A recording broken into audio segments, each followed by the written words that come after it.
کہ مولانا صاحب ہر نماز کی ابتدا سورہ فاتحہ سے کرتے ہیں، اس کو ہر نماز کے لیے کیوں ضروری قرار دیا گیا ہے؟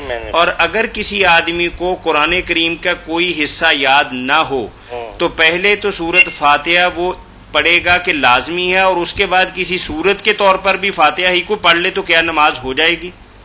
آئیے ہم مولانا سے پوچھ رہے ہیں، اپنا سوال برقرار رکھیے گا۔ یہ سوال آپ مختصر کریں نا، یہ کر دیا جی کہ سورہ فاتحہ جو ہے یہ 2 دفعہ پڑھنی۔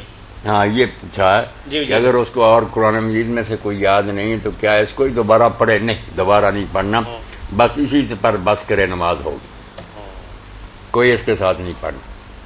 اچھا، ڈبل نہیں کرنا؟ نو ڈبل کرنے کا کیا فائدہ؟ اچھا، میں نے اس میں ایک تو خلاصے کے طور پہ پڑھ لی اور ایک قرآن کریم کی 14 صورتوں میں سے کوئی نہیں، قرآن مجید میں سے اگر کوئی یاد نہیں تو پھر سورہ فاتحہ کا۔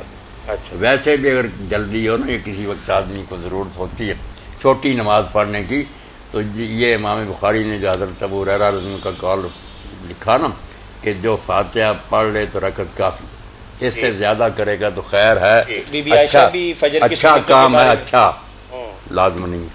اس لیے یہ پکے مسئلے بھی یاد رکھیں کہ اگر صرف سورہ فاتحہ پر آپ بھی بس کر لیں کبھی کوئی نہیں، ساری رکھتے ٹھیک، فاتحہ ضرور پڑھنی پڑے گی، فاتحہ ضرور پڑھنی، اس سے ما زدت فهو خیر، زیادہ کرو گے تو اچھا ہے، ورنہ نماز درست۔ فجر کی سنتوں کی تخفیف جو بی بی عائشہ فرماتی ہیں کہ مجھے ایسے لگتا تھا کہ اللہ کے نبی نے شاید سورہ فاتحہ بھی پڑھی ہے، یعنی ہاں یہی کہتی ہیں کہ بہت ہلکی نماز پڑھتے 2 سنتے فجر کی، تو اس سے یہی ثابت ہوا کہ فاتحہ ضروری ہے۔ نہیں، فاتحہ ضروری، فاتحہ پڑھ لے، آگے کوئی یاد ہے تو پڑھے، نہیں یاد تو نہ پڑھے۔ میں نے تو اس سے آگے بڑھ کر کہہ دیا نا کہ اگر یاد بھی اور آپ جان بوجھ کر بھی نہیں پڑھتے نماز ٹھیک۔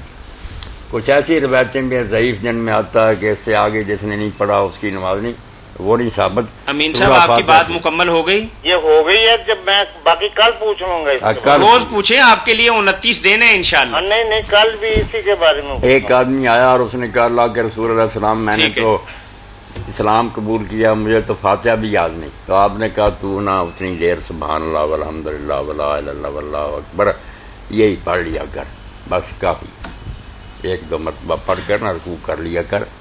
تو سادہ لوگ اگر سبحان اللہ لا الہ الا اللہ، کئی بیچارے جنہوں نے نہیں ساری عمر نماز پڑھی یا پڑھنا چاہتے شرمندے ہیں کہ ہمیں کوئی یاد نہیں، تنگ نہیں کرنا چاہیے، انہیں کہہ دیں کہ لا الہ الا اللہ لا الہ الا اللہ، یا اس طرح کوئی کہتے ہیں 2-4 مرتبہ، ٹھیک ہے، کوشش کریں یاد کریں۔ آپ بتا رہے تھے لیلہ